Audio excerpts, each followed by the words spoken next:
This is Brews and Boxing. I'm your host, Filthy Rich, coming you from the sun, it looks like. I don't know where I'm coming from. Joining me, as always, Judge Jimmy James. Where are you at? Is that you? That is me. I'm just hanging out here in hell, fiery hell. No big deal. Watch out for zombies. Watch out for zombies. Well, let me tell you, there's nothing scarier than a Twins fan saying they're going to win the World Series next year. So I am the scarier of the two of us right now. I'll drink to that here in a little bit. 100%. All right, so got a lot to get into tonight. Thanks for joining us. It's Halloween weekend, full of shenanigans. Hope you like the intro. We're going to move on to brews and news. But first, like we always do, grab your brewskis, pop them open. I actually made that, being that the Lakers can't buy a bucket. And toast to you guys. Cheers.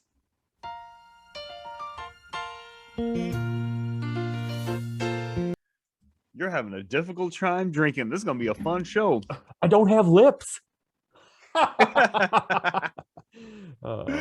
Let's move on. All right. Again, lots of news to get into this week. Start with the scariest man on the planet, Mr. Canelo Alvarez, has actually been questioning Ryan Garcia's commitment to boxing. For those of you who don't know, these guys are in the same Eddie Reynoso training camp, so this might cause a little friction between the two and whoever else is in that camp. So, James, what are your thoughts? Is Canelo Alvarez right on this? Well, he's saying that he's wasting his talent and that he's not committed to boxing.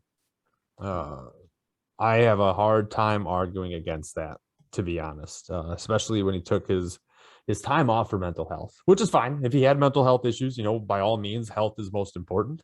100%, first and foremost, you got to take care of you. Otherwise, you're not going to do anything.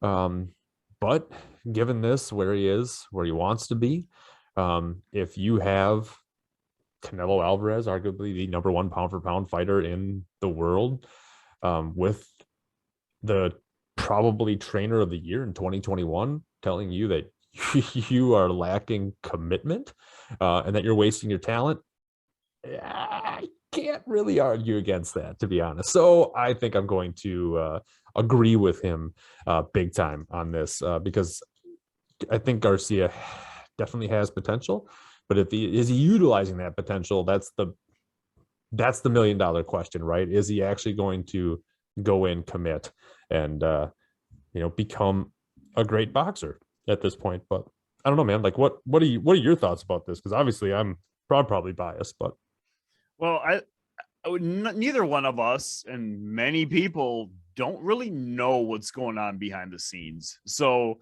we're kind of just taking Canelo at his word. Now, the mental health issue thing, there's one thing. The broken hand is something else. But is Garcia showing up to the gym? And is he sparring? Is he doing all those things? Because my gut tells me that if he was doing all that stuff, Canelo wouldn't have made these statements and these comments. So my guess is, no matter what's going on behind the scenes, Ryan Garcia is just not showing up. It's that simple. And if he's not showing up, then Canelo Alvarez is in the right on this one. And I don't see why Canelo would have a bone to pick with Ryan Garcia. The two of them are not in the same weight class. The only thing I can think of is Garcia is still with Golden Boy. Canelo left Golden Boy, but I don't think you would pick on Ryan Garcia to take a shot at Golden Boy. If Ryan Garcia is out in the town partying with the ladies, and I think he was at one of the fights not too long ago, then yes, there might be something going on there where Garcia is not as committed as he should be. Any thoughts on that before we move along? One real quick question, because he did just have surgery, I believe, on his hand. So do you think that's a step in the right direction? Or because I don't remember what he got hurt or how he got hurt. Unfortunately, that's just me being a bad fan. But what do you like? Do you think that's a step in the right direction that he actually got surgery, on whatever, yada yada yada? So, Well, I'd like to know how he hurt his hand. Did he get it by hitting a punching bag and sprained my wrist, broke my hand? He got the surgery. I get it. Did the surgery or did the accident happen in the gym? Because if it did, then I won't question his commitment. But if this happened on like a skateboarding accident or he slipped in the tub like some boxer did notoriously years ago, and it turned out that was a lie. So yeah, I guess I would just ask how he hurt his wrist, and I would say the surgery is a good thing, but what's next? Is there going to be something else after this?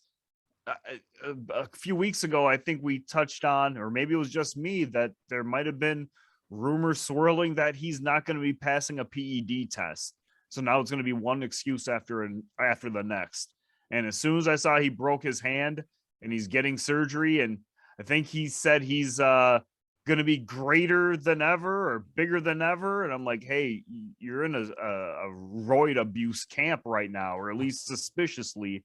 I would be careful with the words I choose, but at this point, I have no idea what's going on. Yeah, surgery's great. Good for you. Let's see you get back in the ring. Let's see who your competition is, and let's see if there's not a third incident that occurs before anything on the dotted line gets signed. got it. He did. So he did say that it was from sparring, but I don't know. It makes it a little interesting that Canelo would then call this out after he had surgery if it was from sparring. So maybe that's a fib too. But I guess the world will never know. Yeah, that story will develop, I'm sure, in the coming weeks. Jose Uzcategui failed a drug test, and now Kyron Davis will replace him to fight David Benavidez a couple weeks from now, November 13th on, I believe it's just a Showtime, not a pay-per-view fight, but a regular Showtime fight. James, what are your thoughts on Kyron Davis stepping in for Uzcategui? Well, I think it's a shame. Again, and what I think it was something like R Pro or REPO or something like that. I don't know what Uzcategui. I am 0% familiar with whatever the hell he failed for, which is kind of a bummer. But I'm glad that Benavidez at least gets to go in with somebody. So Davis definitely isn't I wouldn't say he's the same level at any means, right? He's definitely a lower grade than Uzcategui. However, he did just go to a draw against Anthony Durrell in his last fight. Granted, Durrell is not in his prime, but either way, that's still, to me, a bit impressive. So I think it's going to be interesting. I'm glad that he got somebody in there that's just not, I don't know, someone that's just a plug in, right? Like super low, like I don't know. Like, I don't even know what to say. Like a mechanic from Westchester who just decided to step in because he could make $5,000 or something. So at least this is going to be something, but it's still a bummer. Definitely was looking forward to Benavidez and Uzcategui to see exactly where Benavidez stood a little bit better in the division. But I guess that's just gonna have to wait for the next fight. So that's probably all I got on this one, man. What do you think about this, and do you know anything more even about because this is a fairly new story? Do you know anything more about what Uzcategui failed for? I'm not quite sure. I mean, I don't think anyone really wanted to see Benavidez and Uzcategui. I think this was just a tune-up fight, but the best guy with low risk, high reward. And Kyron Davis, I think it's actually pronounced Kyron Davis. I'm not sure about that right now, but Davis is probably less risky. So, yeah, you're not getting a top 10 guy, but neither was Uzcategui. And to be honest, I think Davis Uzcategui would probably make a better fight, and the winner between those two should have fought David Benavidez. But hey, it is what it is. This is what I guess we're gonna get instead. I guess I'm happy with it. We're getting something. Davis is a good fighter. Probably got more. You want to add anything else before we move on? Well, real quick, what do you think of them moving it from a 12 to a 10 round fight? It's probably the smart move. Just like you talked about, it's not going to be like some mechanic in there. We've seen, unfortunately, there was a lady who died not too long ago who had no business being in the ring. So I think the professional boxing world, is not going to be taking those risks anymore, putting someone in with a professional who does not belong in there. So I'm glad it is a legitimate opponent. So, I've talked in the past about watch out for replacement fighters. Anything can happen. This is not the replacement fighter that's going to beat Benavidez. A lot of times, bets go out the window. Don't bet the house on anyone, but this one I'd still bet the house on Benavidez. Moving on out. Should we just move on? All right, yeah. From one Davis to the next. Leo Santa Cruz is saying that the Rolly Romero Tank Davis fight is a 50-50 fight. Now, I don't know what's going on in that Reynoso camp, but it looks like Leo Santa Cruz got a hold of it. What are your thoughts on Leo's thoughts? Man, I can't. I wish I could see. If I had skin right now, you'd see a giant smile on my face. I think this is crazy, to be honest. It got 50-50 fight. Santa Cruz must still be feeling that night from Davis a couple of fights ago. I just don't see it being 50-50 in my opinion. Now, I mean, the only thing he had, I mean, I guess I'll touch base a little bit on this. I'm not sure if you had more about this, but I mean, size is the only thing I can really say for Raleigh. Maybe you can touch more on that, but I think this is honestly, I think this is just a joke. I mean, for Santa Cruz to say that, but if you got a punch, you can take a punch. Everybody has a shot, right? And maybe that's what he's going off of. But I don't know. Maybe you could touch base. It's just, yeah. You want to touch base a little bit more? Yeah, I mean, I don't know. I like Leo has to know something we don't know. Now, if there was like common opponents from the amateurs or something, because some words were exchanged about, I think it was Joet Gonzalez has knocked out Gervonta Davis, and Gervonta counters with, dude, I was 14 years old or 16 years old at the time. So maybe Leo has seen guys Gervonta is beaten up and saw Raleigh beat that same guy up even worse. That could be one theory. The other one is, like you said, the weight. Maybe when Davis fought Mario Barrios at 140, debuting at 140, that Barrios was too much. And if Barrios was giving you a hard time, imagine what Romero's going to do. But unless Leo knows something we don't know, I can't see why this is a 50-50 fight. Maybe stuff will come out. I mean, this fight's coming up soon, so there's not much more news that's going to come out on this. They just had their press conference where Romero's wearing his fur coat in 80-degree weather. That guy's crazy. You know what I'm saying? You'll know what I'm saying. But yeah, as far as like Leo goes, unless he knows something we don't know, I don't think this is a 50-50 fight. I think Davis is going to knock this dude out, and I am excited to see it. Any thoughts before we move on? Real quick, the only other thing besides size, which we've already seen Davis overcome twice, is power, and Raleigh's just not polished enough to be able to hit him, man. If you want to talk about Axeman and Lomachenko back in the day, the Axeman said that he had all the power, and there's one problem: if you don't hit somebody, your power means nothing. So I think that's what's going to happen here. So I think, Leo, I'm sorry, bro, but you're crazy. I quickly too, before we move on, I like how you touched on Leo and Davis. I forgot they even fought, so maybe there is some a little jealousy or animosity towards Davis.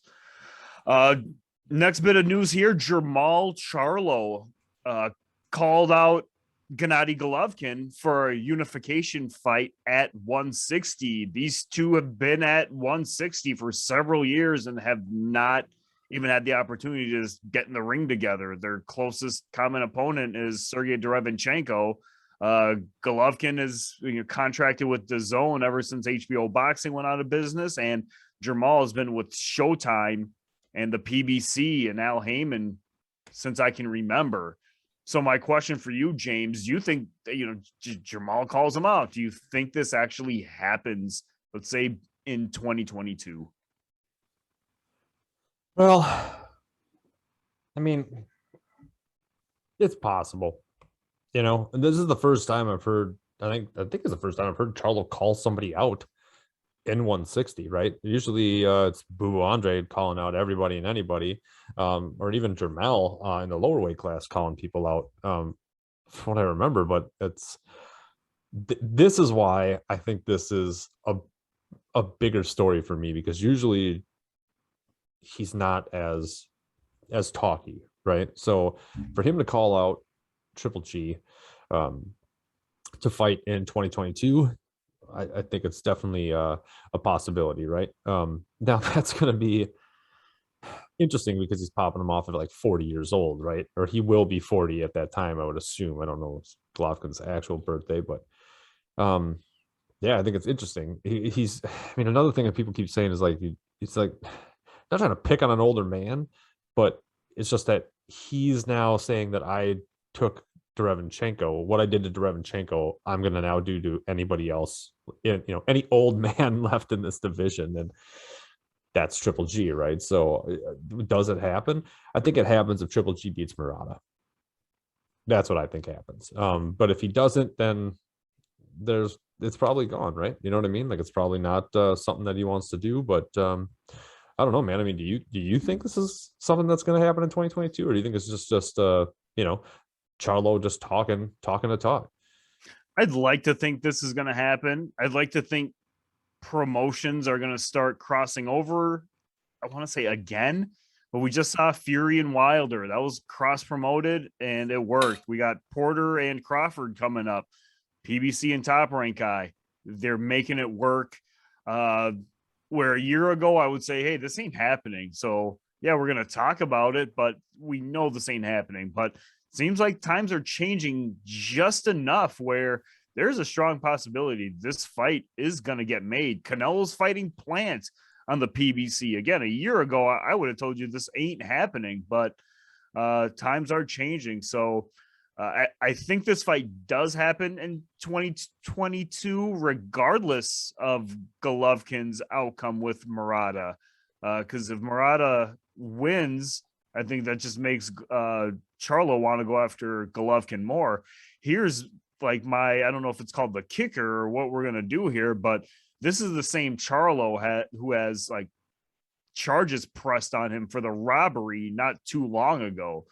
So I think he's just trying to get that off of people's mind. If people start focusing on me calling out Golovkin, they'll forget about the whole robbery thing that happened at the bar only, July? It was only a few months ago. So get them talking about something else, because they're not talking about Jamal fighting someone. They're going to be talking about a court case, and that's never good news. So I guess to answer my own question and to answer yours, I think the fight does happen, and I like the call out. I'm always going to be a big fan of call outs. Anything else before we move on to our final story of the night? Well, I got a question. Like, why isn't he calling out Andre? Why isn't he calling out Boo Boo? Why isn't Charlo? Yeah, Boo Boo's got a belt. I know he's going to fight quickly. Well, you whenever, but I mean, like, you nailed it on the age. You nailed it. Golovkin's an old dude. You got to call out the old guys when they're old. And if Quigley gives Andrade any problems, Andrade's next on the list. You know, the next old man I'm thinking of who's at 168, Danny Jacobs. It wouldn't surprise me if now they settle their beef because now these guys are getting older. This is like the Floyd Mayweather technique. Wait till guys are just past their prime and get them in the ring. And unfortunately, I kind of think Canelo did that with Sergey Kovalev, and I'm starting to rethink if he's actually number one pound for pound, not to talk about that. You know what? Did I miss? I think I missed the story, and I think we just combined the two. No, you didn't. All right. Well, quickly, Murata is fighting Golovkin. They have agreed to terms December 29th. I think I'll take full responsibility on this one, glanced over that. But Look, Yeah, I brought it up. I brought it up in the okay. last one. That's my. I didn't think. I wasn't thinking. I'm a little parched. Hey, So this happens a little bit, right? I mean, it's hot in hell. I'll I'll drink to you, man. I'll try to drink. I will drink to you, Mr. Hell Man. Uh well, Judge is struggling to get something out of there. Maybe we should bring a straw. Brilliant! Mike Coppinger from ESPN just posted his list of top 10 remaining fights for 2020. James, why don't you read them off? And outside of Canelo, Plant, Porter, and Crawford, we'll talk about the ones we're most excited to see. So here we go. So Mike Coppinger's top 10 fights for the remaining 2021. Number 1 is Alvarez versus Plant. Number 2, Crawford versus Porter. Number 3, Devin Haney versus Jojo Diaz. Number 4 is Lopez versus Kambosos. Well, fingers crossed, right? Number 5 is Davis versus Romero. Number 6 is Stephen Fulton versus Brandon Figueroa. Number 7 is Lomachenko versus Richard Comey. Number 8 is Golovkin versus Murata. Number 9 is Artur Beterbiev versus Marcus Brown. And number 10 is Jaime Munguia versus Gabe Rosado. So you said if we exclude Alvarez versus Plant and Crawford versus Porter, because obviously those are the biggest two that people want to see, what would be the next one that we want to see? Well, you know what I also said. I said 2020. I can't believe we're 2021. What is wrong with me? So I didn't catch it. I don't have ears, so I have it. My notes have 2020. I can't believe that year was actually a thing. So, the two fights that come to mind, and I think they're just so evenly matched that I don't want to call anything ties. If tiebreaker is going to go to the guys with the most weight. So Fulton and Figueroa is actually going to be a really, really good fight. Those two guys are very evenly matched, and I think it's going to go the distance, and it'll probably be like some 6-6 fight, edge of your seat fight. Now, the one that I would put over it because of the weight, this is going to sound weird, but Munguia and Rosado, I think that is going to be a 50-50 fight. And that will probably be the one I don't know if I'm most excited for, because speaking of 50-50, look, Davis and Romero hate each other. Again, I said this weeks ago, they would fight each other for free if they could. So I know we kind of all agree that this fight is too early. There's more bang for the buck a few years from now when Rolly gets his name out there. But Davis and Romero is the most exciting fight, the one I want to see most. But I think Munguia and Rosado is probably the most evenly matched. What are your thoughts? I definitely like Munguia Rosado. I like Gabe Rosado, especially the last couple of years.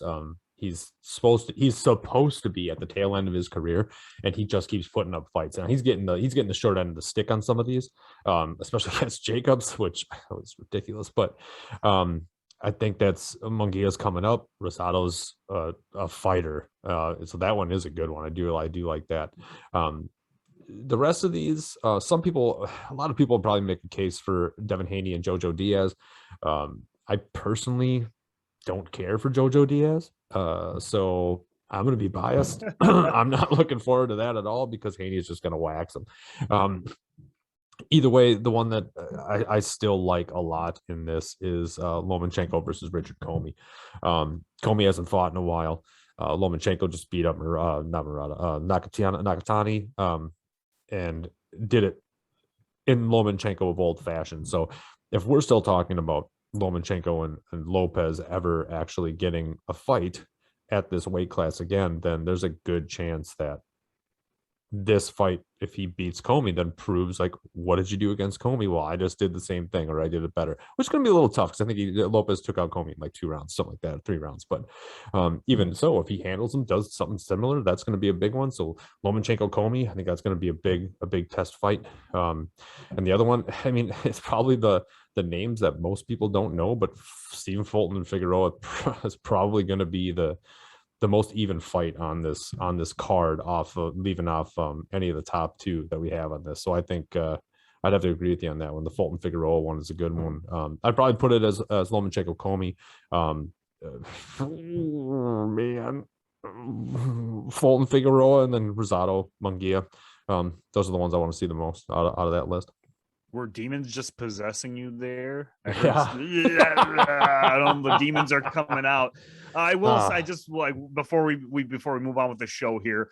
I'm excited to see Beterbiev, and I'm excited to see Lomachenko. Those are the two guys I want to see, regardless of who their opponent is.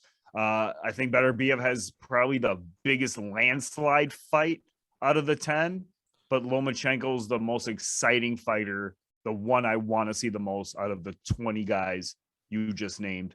I'm drinking to that. I'm drinking to you. I'm drinking to Randy Live. I'm drinking to the boys. I'm drinking to everything today. Happy Halloween, dog.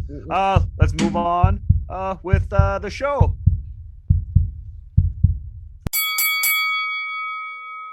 All right, brews and reviews time. This past weekend, ESPN showed a really big fight. Shakur Stevenson fought Jamel Herring. Jamel Herring, #1 ranked according to Ring Magazine, and Shakur Stevenson, I believe, #1 ranked according to ESPN. Fight was stopped in the 10th round. I'm not going to say what happened. James, tell them what happened. So, obviously, two people had two game plans, right? Shakur Stevenson was going to come out and probably do what he always does. Jamel Herring had to come in and do something different, right? Because we all know that Stevenson is one of the toughest people to hit because he doesn't like being hit. So he doesn't want to get hit. So he runs away, right? Now, Herring was supposed to be pressing forward the whole time. That was his game plan. Stevenson is actually the one that surprised me the most in this fight, where he came out with a different gusto, right? Like he had a fire in him that we hadn't seen in previous fights. We didn't know if he was actually going to be able to be what we saw on that Saturday. So he ended up beating Jamel Herring in the 10th round from a TKO. It was a ref stoppage.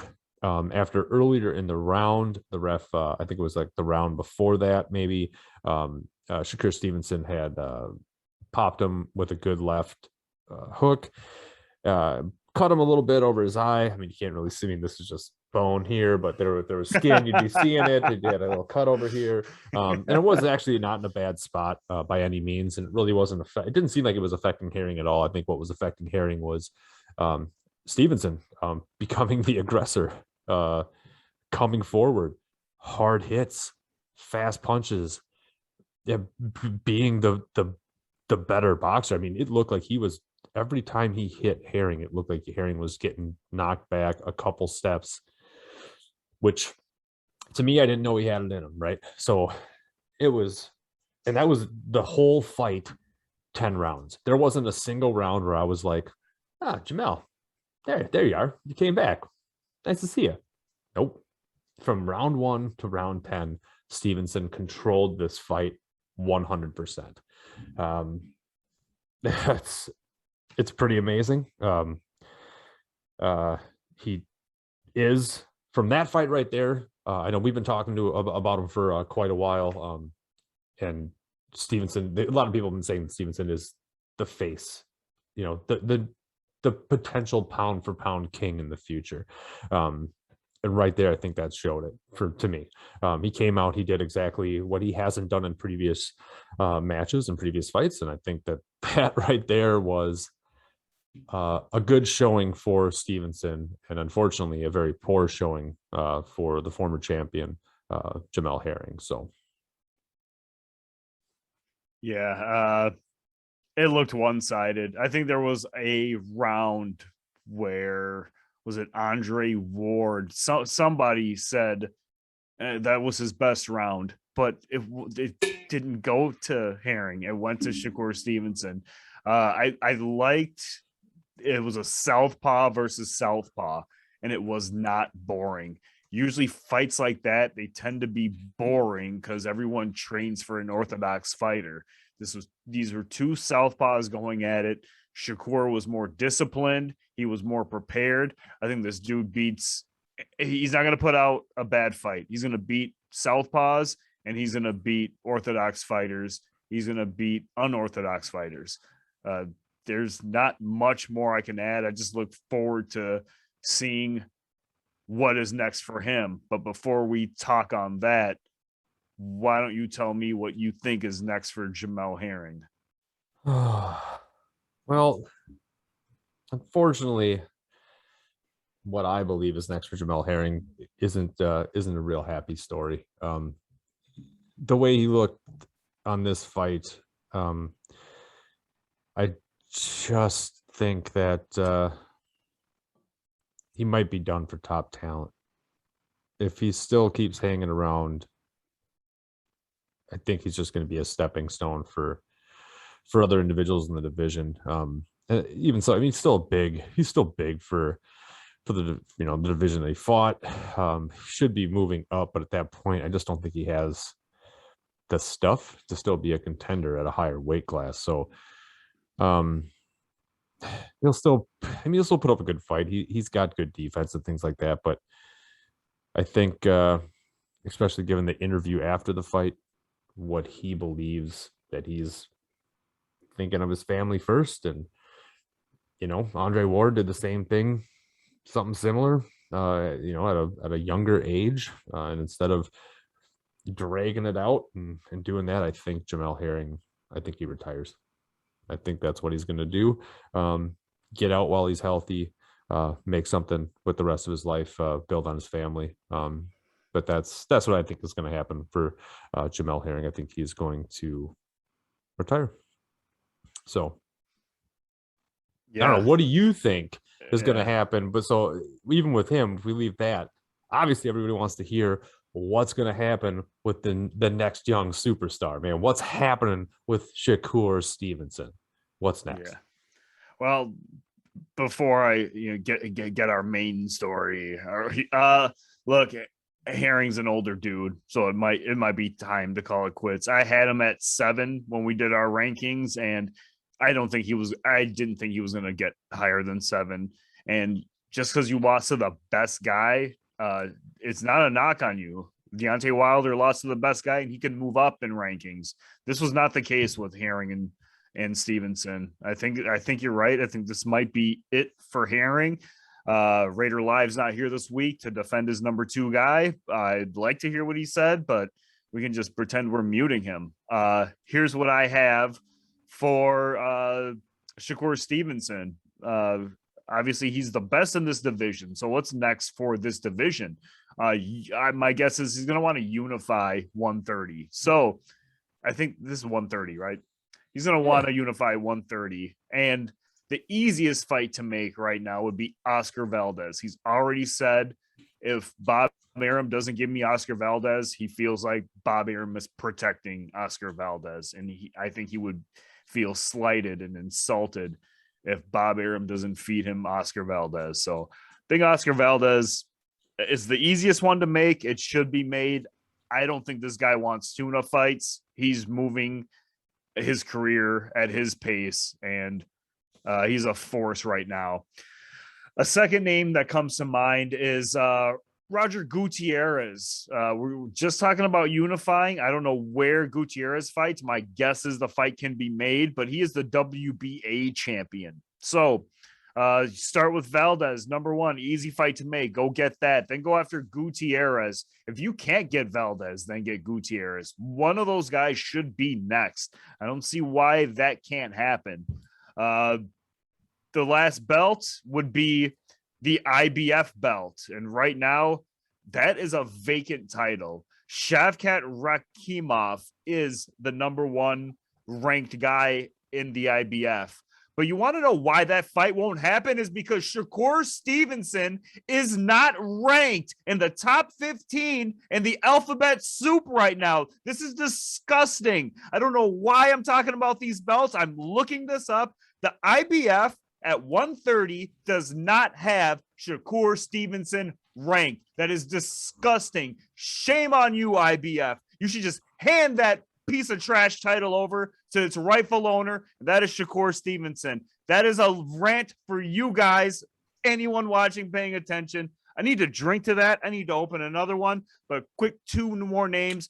Miguel Berchelt, that can happen. And Chris Colbert, I think, would be a really good fight. That is unlikely to happen anytime soon. James, calm me down, brother. Oh, well, I don't know if I can calm you down. Did you just say that he's not ranked in the top 15? How is Not he not ranked ranked. in the top 15? What These who are these these belts people are in this name? these belts are a joke. I've been saying it since day one. We'll acknowledge them to an extent for unification purposes, but he is not ranked by the IBF top 15. Maybe he's number 16. Maybe he's a 16th best. But give me a break, IBF. Shame on you. Wow, I don't see any. The only Rakhimov, Fuzio, and then Farmer, but they have Farmer at 7th anyway. I don't know these Disgusting. other. Wow, Disgusting. that's boo, boo. Yeah.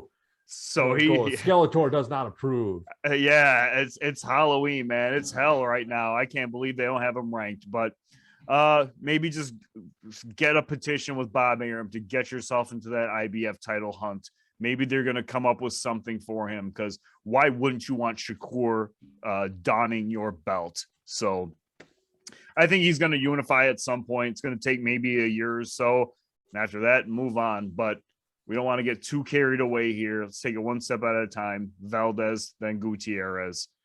After that, anything you want to add before we semi-close the show? I mean, I think that's probably pretty good, man. Shakur Stevenson is the guy. He's going to want to watch him, folks. Just keep watching him. If his name's on something, watch it. Doesn't matter who he's fighting, just watch it. You want to see good boxing, and some good an up and comer. You want to see him keep rising the ranks. Watch him for sure, 100%. But yeah, I really hope Valdez fight gets made. And considering the controversy that just happened, let's do it. Bob Arum, if you're not senile and whatever's wrong with you, please make something. Please make this fight. Yeah, I think it'll happen in time. Almost immediately, because Valdez has been, I don't know if he's been suspended, but he did fail a PD test not too long ago. He defended his belt in a shaky fight with a virtual unknown. I can't remember the guy he fought. Ooh. So maybe Bob Arum's going to put Valdez in a situation to make himself look good, so that this Shakur Stevenson fight will do better numbers. I think they hit over 1 million views on ESPN. Okay. He fought Robinson Cansesao. That was the fight where the guy should have beat Valdez. Valdez shouldn't even have a belt right now, because he was Cansesao, first time fighting in the US, was dancing around the ring just like a moron and didn't take advantage, and he paid for it. And I don't even know, they had made appeals and everything for that, and I don't remember anything happening from that. So maybe look it up, but that's interesting. But yeah, that's all I have to say about that. Yeah, I have no idea what's going on there, but Robson Cansesao was a virtual unknown until that fight. Just like you said, it was his first fight in the US. I had never heard of this guy. I think it was supposed to be a safe fight for Valdez, probably setting up for the winner of Herring and Stevenson. Who knows? But Cansesao put his name on the map. So the division just got that much deeper. Should we move on with anything else before we move on, or should we just drink to that and move on? That's all I got for now. Let's drink to that.